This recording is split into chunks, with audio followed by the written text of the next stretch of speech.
வணக்கம் உறவுகளே, எல்லாரும் எப்படி இருக்கீங்க? நான் ரொம்ப நல்லா இருக்கேங்க. நேற்று வெள்ளிக்கிழமை இல்லைங்களா, அதோடு சேர்த்து ஆனி மாதத்துடைய பௌர்ணமி.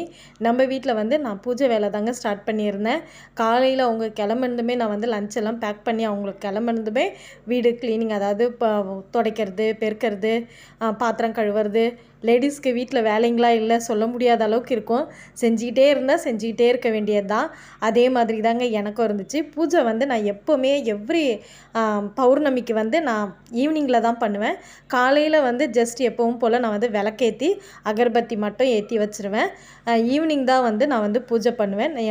நம்ம சேனலில் லக்ஷ்மி குபேரர் பூஜைலாம் நான் எப்படி செஞ்சுருக்கேன்லாம் நான் அப்லோட் பண்ணியிருக்கேன். பாருங்கள் கண்டிப்பாக. எப்போவுமே நான் மகாலட்சுமி பூஜை பௌர்ணமிக்கு நம்ம வீட்டில் பண்ணுறது வழக்கம். எங்கிட்ட லக்ஷ்மி குபேரர் படமும் இருக்குது, சிலையும் இருக்குது, அஷ்டலட்சுமிகளுடைய படமும் இருக்குது.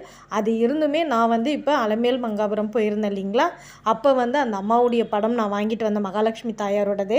ஏன்னா எனக்கு ரொம்ப பிடிச்சமான தெய்வம் யாருன்னு பார்த்தீங்கன்னா மகாலட்சுமி தாயார் தாங்க. அதனால் நான் அந்த அம்மா படம் எனக்கு எவ்வளோ வச்சுருந்தாலும் எனக்கு ரொம்பவே பிடிக்கும்.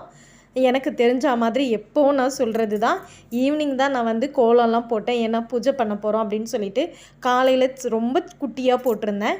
ஈவினிங் இதுவுமே சின்னதாக தான் இருக்கும். ஏன்னா நிறைய மழை வருது சென்னையில், அதனால வேண்டி நாங்கள் ரொம்ப சின்னதாக தான் கோலம்லாம் போட்டிருந்தேன். எப்பவும் போல் கதவெல்லாம் நிலவாசலுக்கு சுத்தமாக மஞ்சள் குங்குமம்லாம் புதுசாகவே வச்சேன். எப்போவுமே வாரம் வாரம் வெள்ளிக்கிழமை நான் மஞ்சள் குங்குமம்லாம் புதுசாக வச்சுருவேன். எனக்கு அப்போ தாங்க ரொம்ப பார்க்கவே பிடிக்கும். நிலவாசலே அழகாக ஒரு உயிரோட்டமாக இருக்கிற மாதிரி எனக்கு இருக்கும். இல்லைன்னா எனக்கே பார்க்குறதுக்கு கஷ்டமாக இருக்குங்க. ஒருவேளை வெள்ளிக்கிழமையில் எனக்கு வைக்க முடியாத சூழ்நிலைன்னா கண்டிப்பாக செவ்வாய்க்கிழமை வச்சுருவேன். வாரத்தில் ஒரு நாள் நீங்கள் மஞ்சள் குங்குமம் வச்சு பாருங்கள், நிலவாசலே ரொம்ப அழகாக இருக்கும். லெமன் வைக்கலை, நான் 2 பக்கமும் ரோஸ் தான் வச்சுருக்கேன். ஒரு பக்கம் எப்பவும் போல் ஆலம் கரைச்சி வச்சுருக்கேன், இன்னொரு பக்கம் உருளியில் பூ வச்சுருக்கேன், விளக்கு வச்சுருக்கேன். பாருங்கள், உள்ளே பார்த்தீங்கன்னா நேற்று பௌர்ணமின்றதுனால நான் பஞ்சகவ்ய தீபம் தாங்க ஏற்றி வச்சுருந்தேன். பஞ்சகவ்ய தீபம் உங்களுக்கு தெரியும், ஆல்ரெடி நான் சொல்லியிருக்கேன். அதோடைய மகத்துவம்லாம் நம்ம யாகம் பண்ண ஒரு இது நமக்கு இருக்குங்க வீட்டில், அதை ஏற்றி வைக்கும்போது. அதனால் நெய் விட்டு அதை மஞ்சள் திரி போட்டு நான் ஏற்றி வச்சுருக்கேன். பாருங்கள், நம்ம கோமாதா சிலை வாங்கணும் இல்லைங்களா, எவ்வளோ அழகாக ஒரு ரோஸ் வச்சதும் எவ்வளோ அழகாக இருக்காங்க பாருங்கள். நான் பிரசாதம் பார்த்திங்களா அவல் பாயாசம் தாங்க பண்ணியிருந்தேன். மகாலட்சுமிக்கு பிடிச்சது பார்த்திங்களா பச்சரிசி பாயாசம், அவல் பாயாசம், நெல் பொரி வைக்கலாம். இந்த மாதிரி பால் சம்மந்த பொருட்கள் அவங்களுக்கு ரொம்பவே பிடிக்கும். அதனால் நான் அவல் பாயாசம் தான் பண்ணி வச்சுருந்தேன். இந்த பூஜையை முடிச்சுட்டு நமக்கு பக்கத்தில் தீப்பாஞ்சியம்மன் கோவிலில் ரொம்ப சூப்பராக யாகம்லாம் வளர்த்து வெள்ளி கவசத்தோடு அம்மாவை அலங்காரம் பண்ணி அன்னதானம்லாம் போடுவாங்க நைட்டில். அந்த பூஜைக்கு நான் கிளம்பணும். அதனால் நான் ஒரு 6லேருந்து 6:30க்குள்ளே இந்த பூஜையை நான் முடிச்சிட்டேன். துளசி மாடத்தில் எப்பவும் போல் அழகாக விளக்கேற்றிட்டேன். விளக்கு ஏற்றுனதும் நம்ம தீபம் ஏற்றினாலே தூபம் காட்டணும் இல்லைங்களா. ஸோ நான் அகர்பத்தியெல்லாம் வச்சு அழகாக மன நிறைவோடு நான் பண்ணியிருந்தேன். 108 காயின் இருந்ததுன்னா நீங்கள் 5 ரூபாய் காயினில் லக்ஷ்மி குபேரர் பூஜை பண்ணலாம். பௌர்ணமிக்கு பண்ணுறது ரொம்பவே சிறப்பு. நான் அந்த மாதிரி தான் பண்ணிகிட்ருக்கேங்க.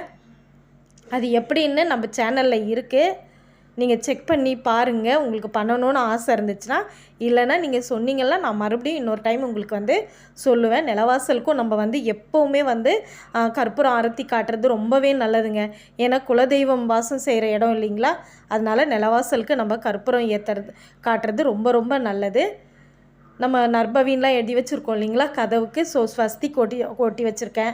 அங்கேயுமே நம்ம காட்டணும், பாபா இருக்காங்க இல்லைங்களா, அதனால் காட்டிட்டு எப்பவுமே வீட்டுடைய வடகிழக்கு மூலையில் நம்ம ஈசான மூலையில் எப்பவுமே அந்த இடத்த சுத்தமாகவும் காற்றோட்டமாகவும் வெளிச்சமாக வாசனையாகவும் வைக்கிறது ரொம்பவே நல்லதுங்க. அதனால் எப்போவுமே அங்கேயுமே நான் கீழே ஒரு அகர்பத்தி ஸ்டாண்டு வச்சு 2 அகர்பத்தி வச்சுருப்பேன். பாபாவுக்கு எப்பவும் போல் லைட்டு போட்டு விட்டு அங்கேயுமே நான் தூபம்லாம் காட்டிட்டு உள்ளேயும் நம்ம சாமிக்கிட்ட தூபம்லாம் காட்டியிருக்கேன் பாருங்கள். ரொம்ப அழகாக இருந்தாங்க. நான் கோவிலுக்கு போயிட்டு கதவை ஜஸ்ட்டு மூடி தான் வச்சுட்டு போனேன்.